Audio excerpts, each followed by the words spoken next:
आपको सर्वविदित है कि 27 जनवरी को बाबा साहब अम्बेडकर की जन्मस्थली पर अखिल भारतीय कांग्रेस कमेटी की ओर से एक विशाल रैली का आयोजन किया जा रहा है।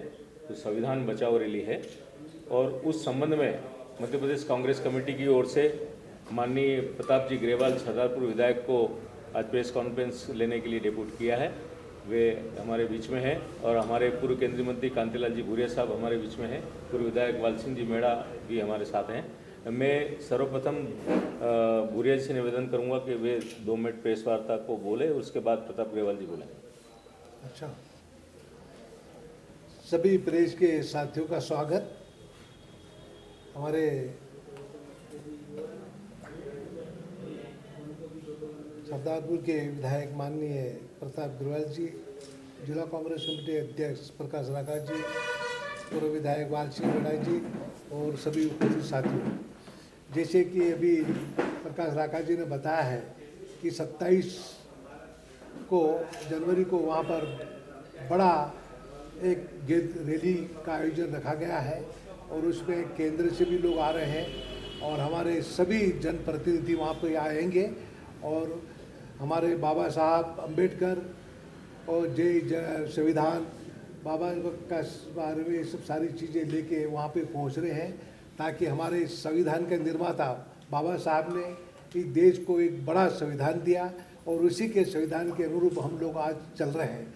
तो इसलिए आज मैंने ये सब प्रेस कॉन्फ्रेंस रखी है। हमारे प्रताप ग्रेवाल विधायक सरदारपुर आपको पूरी बातें बताएंगे कि किस तरह से क्या कार्यक्रम होगा, उसकी रूपरेखा वो आपको बताएंगे। धन्यवाद। आज की इस प्रेस वार्ता में सभी उपस्थित पत्रकार साथियों को मेरा नमस्कार। साथियों, जय बापू, जय भीम, जय संविधान अभियान को लेकर के संविधान को बचाने का महाअभियान 27 जनवरी को महू में विशाल महारैली, जिसमें लाखों कार्यकर्ता होंगे शामिल। संविधान को नष्ट करने की भाजपा की नापाक कोशिश को करेंगे नाकाम। कांग्रेस के राष्ट्रीय अध्यक्ष मल्लिकार्जुन खड़गे जी, लोकसभा में नेता प्रतिपक्ष श्री राहुल गांधी जी, सांसद श्रीमती प्रियंका गांधी जी सहित प्रदेश के वरिष्ठ नेता इस अभियान में शामिल होंगे। संविधान बचाने के लिए, लोकतंत्र की रक्षा के लिए कांग्रेस का प्रत्येक कार्यकर्ता अपने प्राणों को न्यौछावर करने को तैयार है। साथियों, बाबा साहब द्वारा बनाया गया संविधान भारतीय लोकतंत्र की आत्मा है और विश्व के सर्वश्रेष्ठ संविधान में इसको गिना जाता है। देश की एकता, अखंडता और सांप्रदायिक सद्भाव बनाने के लिए बाबा साहब ने संविधान में जो महत्वपूर्ण भूमिका निभाई है, विश्व के लोकतांत्रिक इतिहास में उसे स्वर्ण अक्षरों में लिखा जाता है। बाबा साहब ने इस देश के लिए जो अद्वितीय कार्य किया है, विश्व में उनका दूसरा कोई उदाहरण नहीं है। 17 दिसंबर 2024 को देश के गृह मंत्री अमित शाह ने जिस तरीके से बाबा साहब का मजाक उड़ाया, उनका अपमान किया, यह देश के साथ गद्दारी है। 17 दिसंबर को अमित शाह जी ने संसद में कहा कि बाबा साहब का नाम लेने की जगह भगवान का नाम लेते तो स्वर्ग मिल जाता। उसका सीधा सा अमित शाह जी का मतलब यह निकलता है कि बाबा साहब का नाम लेने से क्या नर्क मिल जाता, मिलता तो भगवान के नाम से स्वर्ग मिलेगा। मैं कहना चाहता हूँ कि संविधान के पितामह इस राष्ट्र के लिए भगवान ही थे और भगवान ही रहेंगे, युगों युगों तक अविस्मरणीय रहेंगे।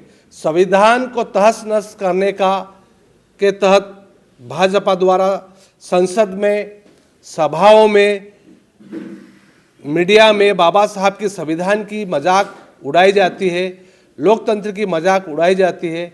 इस सब के पीछे भाजपा और गोडसे की विचारधारा का छिपा हुआ एजेंडा है। देश में तानाशाही को स्थापित करना, तानाशाही लाना, ऐसी खतरनाक वैचारिक स्थिति आज देश गुजर रहा है साथियों। मध्य प्रदेश सरकार दलित, आदिवासी, पिछड़े, नौजवान, मजदूरों, महिलाओं, किसान विरोधी है। पिछले सालों दलित आदिवासियों पर अत्याचार में करीब 30 से 50% तक की वृद्धि हुई है साथियों। आज 86,000 के करीब 1 लाख पद आज भी खाली है। आज कई हजारों हेक्टेयर जमीन गैर आदिवासियों के जो नाम आदिवासियों की जमीन कर दी गई है साथियों। आज आदिवासी क्षेत्र में जो पैसा जो खर्च होता है वो उस मद को अन्य क्षेत्रों में भी सरकार खर्च कर रही है। यहाँ तक कि नेताओं की सभाओं में पैसा खर्च किया जाता है, हवाई यात्राएं की जाती है और मंत्रियों के रंग रोगन में सारा पैसा खर्च हो रहा है। महिलाओं असुरक्षा के आतंक से जी रही है। लोकतंत्र विरोधी, संविधान विरोधी, आरक्षण विरोधी, जातिवाद जनगणना विरोधी भाजपा की साजिश प्रत्येक देशभक्त के लिए चुनौती है, भारत माता के लिए चुनौती है। कांग्रेस संविधान की रक्षा के लिए, लोकतंत्र को बचाने के लिए, आरक्षण के लिए, बाबा साहब के सम्मान के लिए हर चुनौती कुर्बानी देने को तैयार है। अगर हमें अपने प्राणों को भी त्याग करना पड़े तो हम तैयार हैं साथियों। हमारे नेता राहुल गांधी जी ने संविधान की रक्षा और सम्मान का जो संकल्प लिया है, उसके संकल्प में कांग्रेस के हर वरिष्ठ नेता, देश भर का कांग्रेस का एक एक कार्यकर्ता संविधान के अनुयायी और दृढ़ संकल्पित होकर जय बापू, जय भीम, जय संविधान अभियान में पूरा उत्साह के साथ शामिल होगा।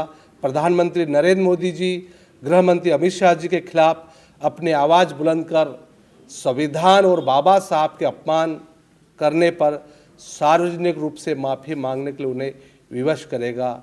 वो ईमान बदलने की बात करते हैं, वो ईमान बदलने की बात करते हैं, समता का विधान बदलने की बात करते हैं। यह वो लिबास है जिसमें लिपटी है सबकी इज्जत, यह वो लिबास है जिसमें लिपटी है सबकी इज्जत।